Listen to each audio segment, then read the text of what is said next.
ജീവിച്ചിരിക്കുന്നതോ മരിച്ചതോ ആയിട്ടുള്ള ലോകത്തിലെ ഏതെങ്കിലും ഒരു പ്രസിദ്ധ വ്യക്തിയുടെ പേര്, അത് ഇന്ന ആളാവണമെന്നില്ല, ഏതെങ്കിലും ഒരു പ്രസിദ്ധ വ്യക്തിയായി മതി, അത്യാവശ്യം ആൾക്കാർക്ക് അറിയുന്ന ആളായി മതി.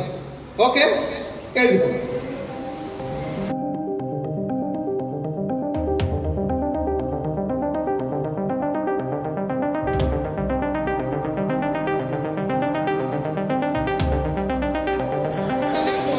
നമ്മളൊന്ന് ശ്രമിച്ചു നോക്കുക മാത്രമാണ് ചെയ്യുന്നത്. Okay okay okay okay okay okay okay അത് നോ പ്രോബ്ലം. ശരി, ഇയാൾ അത് എഴുതി വെച്ചിട്ടുണ്ട്. തൽക്കാലം ഞാൻ നിങ്ങൾക്ക് ഇപ്പോൾ കാണിച്ചു തരുന്നില്ല, അത് പറഞ്ഞിട്ടുണ്ടെങ്കിൽ കാണിച്ചു തരുന്നുണ്ട്. ഓക്കെ, ഇനി നമുക്ക് ആയിഷയെ ഇങ്ങോട്ടേക്ക് വിളിക്കാം. ഇതൊരു മെന്റലിസം ഒന്നുമല്ല, നോക്കുക നമുക്ക് കിട്ടൂല്ല എന്നുള്ളത്. ഇവിടെ നിന്ന് മോന് ആയിഷ അത് പറയാനുള്ള ഒരു ശ്രമം നടത്താൻ പോയാണ്. എന്ത് സംഭവിക്കും എനിക്കറിയില്ല. സ്റ്റാർട്ട്.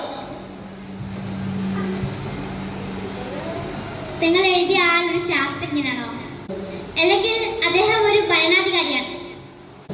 ഒരു മുസ്ലിം ഭരണാധികാരി.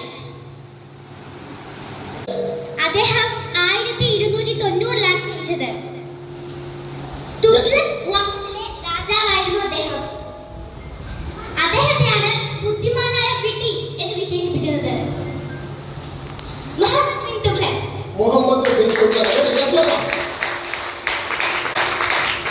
കുതുബുദ്ദീൻ ഐബക്ക്, ഇൽതുമിഷ്, റസിയ സുൽത്താന, ബാൽബൻ, അലാവുദ്ദീൻ ഖിൽജി, ഗിയാസുദ്ദീൻ തുഗ്ലക്, മുഹമ്മദ് ബിൻ തുഗ്ലക്,